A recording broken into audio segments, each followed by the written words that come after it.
all the talks. Now we'll have, you know that we have been discussing about blindness. The blindness has to be certified. Whether the blindness or visual impairment, it has to be correctly certified. Otherwise, we will be trapped because it is our official duty to issue the certificate as an ophthalmologist. So, how will you give? What are the problems related to that? The certification of visual impairment and blindness. And this topic is by Dr. Ranjini Kotanjeri and Professor of Ophthalmology of Calicut Government Medical College with a vast experience in treating plenty of ophthalmic patients in government sector. Dr. Ranjini. Good morning all. Let me thank Professor Raju sir and KSOS scientific team for giving me this opportunity. On one side, blindness control strategies are going strong, and on the other side, new persons are being added to the blindness. So, for a blind person, they are eligible for many smartphone, laptop, or tablet assisted devices. They are eligible for scholarships, eligible for free electricity connection, concession for KSRTC, then railway. So many government aids are there. So to get that, they should have a proper disability certificate. So I'll be dealing with what is low vision, what is blindness, what are the merits of new guidelines, and what are the limitations, and the newly added items like acid attack victims and leprosy cured disability. So Government of India has constituted an expert committee and 8 subcommittees to issue the guidelines, and in exercise of powers conferred by Section 56 of the Rights of Persons with Disability Act, central government notified the guidelines and published in the Gazette of in New Delhi on 5th January 2018, and we are following that now. So the assessment criteria are comprehensive and compact, and disability certificates are to be based on the new guidelines. So we were following this before, which is issued in 2001, and various disabilities are also added, like this Parkinson's disease, then multiple sclerosis. All these are added to the new list, and there is an entity called multiple disabilities. So the said guidelines shall supersede the previous guidelines, except as respects things done or omitted to be done before such supersession. I am just going through the guidelines alone. I have not modified it. Just want to know what guidelines say, and you can go and refer also. So acid attack victims are added. They are persons disfigured due to violent assault by throwing acid or similar corrosive substances. So there may be lead injury, face injury, and blindness. So they are given disability percentage according to the grading of burns or destruction or disfigurement or blindness. So it is given depending upon the eyebrows involvement, eyelids, and upper and lower lid. So if it is partial in the eyebrow, 3% disability they will get. Total means 5%. For upper lid, 3%, and deformity or full thickness loss, 5%, and lower lid, 2% and 3%. So when you certify, you should know that these are there in the guidelines. Leprosy cured persons are those who have completed treatment and who are suffering from loss of sensation in hands, feet, or sensation and paralysis of the eye, eyelid with no manifest deformity, or with deformity, or with extreme physical deformity. These are also given grades 0, 1, 2. 0 means no eye problem due to leprosy and no evidence of vision loss. Grade 1 means there is eye problem, vision is either 660 or better. And in grade 2, severe visual impairment 660 or less with lag of ophthalmos, iridocyclitis, and corneal opacities. So you have to score. If the hand is involved, 2 for each means 4. Foot means 2 plus 2, 4, and eyes means 4. So maximum grading you can get is 12. And if the EHF eye, hand, foot score is 0 to 1, the disability is 20%. If it is 12, then it is 91 to 100% disability. So in leprosy cured persons, you may have to advise for revision or review of the certificate because it may worsen in due course. This is the visual impairment guidelines. You should have a copy of this in your either mobile or your wallet. So, blindness is defined as either total absence of sight or visual acuity less than 3/60 in the better eye with best possible correction and limitation of the visual field less than 10 degree. So, low vision is another entity where the visual acuity is 618 or less up to 3/60. And field is also considered. If a patient has got 6/6 vision, but if field is reduced, they are eligible for low vision certification. So the visual field is 40 degree to 10 degree comes in low vision group.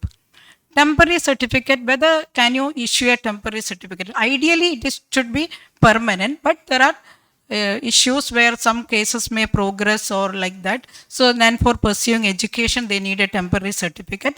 But the time frame and when should it review should be clearly marked. So there are diseases like keratoconus, developmental defects, congenital cataract, corneal decompensation. All these children are eligible for temporary certificate, and you have to review it and give a new certificate after how many years you have to decide. So for all certifications, best corrected visual acuity after best possible correction of medical, surgical or usual conventional spectacles, and the ophthalmologist will mark the visual acuity and mark the disability category also. So this is the matrix, you have to keep it with you.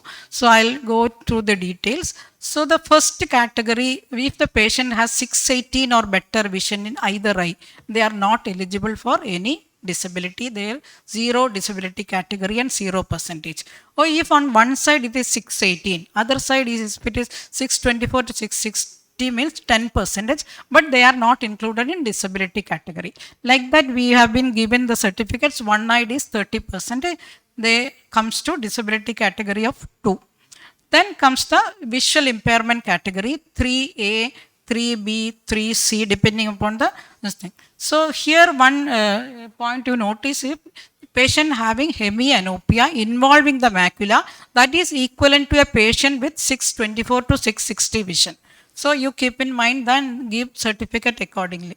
So when patient comes to us, we have, every time we'll have some doubts whether to give how much. So be crystal clear, because this is a government document which is going to be with the patient for like a card form for future assistive devices and all.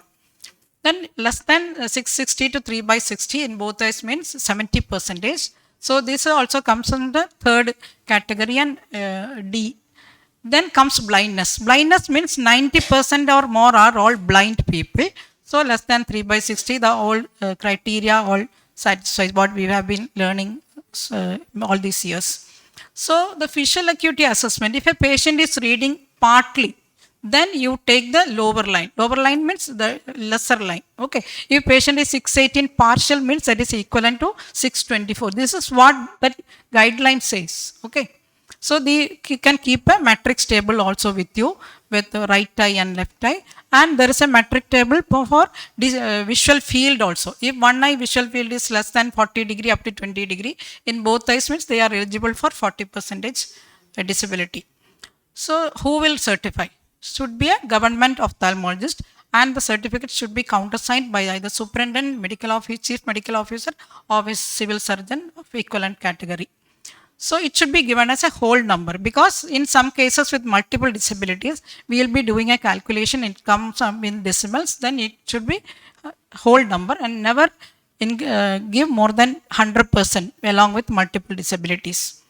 So if there is multiple disabilities, so always see from patient from head to foot and see whether there are any other disabilities or ask them, and higher score is given as A and lower score is B. Like that, A plus B, 90 minus A by 90 is the calculation. If they have another one more disabilities, again you do like that. Okay. So these formulas and all, every disability board will be having their documents there. So what are the multiple disabilities? So all 20 diseases are included, like thalassemia, hemophilia, Parkinson disease, all these are there in the disability category. So this is the format we follow in our hospital. to issue the disability certificate. So what are the limitations? Diplopia is not included. Cranial nerve palsies are not included in the present guidelines. Hemianopia with macula sparing is not there. Inferior field defect, which was there in the 2001 guideline, is not there. Cosmetically disfigured eye, absent eyeball is not there. So these are all not there in the list. So cranial nerve palsy we follow in our hospitals, we follow the older guideline, that is for motor cranial nerve 20% disability and sensory cranial nerve 10%. So you calculate according to that multiple disability criteria. So the merits are from 10 to 100% is there in the present guideline. Acid and leprosy cured patients are covered, and feed loss from 40 to 20 degree also there. So make sure before giving a certificate, make sure you have a proper diagnosis. Take a very detailed history, clinical examination, best corrected visual. You can ask for either kinetic or static perimetry, fields, then OCT, RNFL or macula in case you have a doubt whether there is a disc pallor and you want to document. So these are all especially for medico-legal cases, motor accident claim and all those things. So see whether look for MRI findings if required, VEP, ERG, previous medical records, go through all these things. So disability 40% or above means it is a benchmark disability.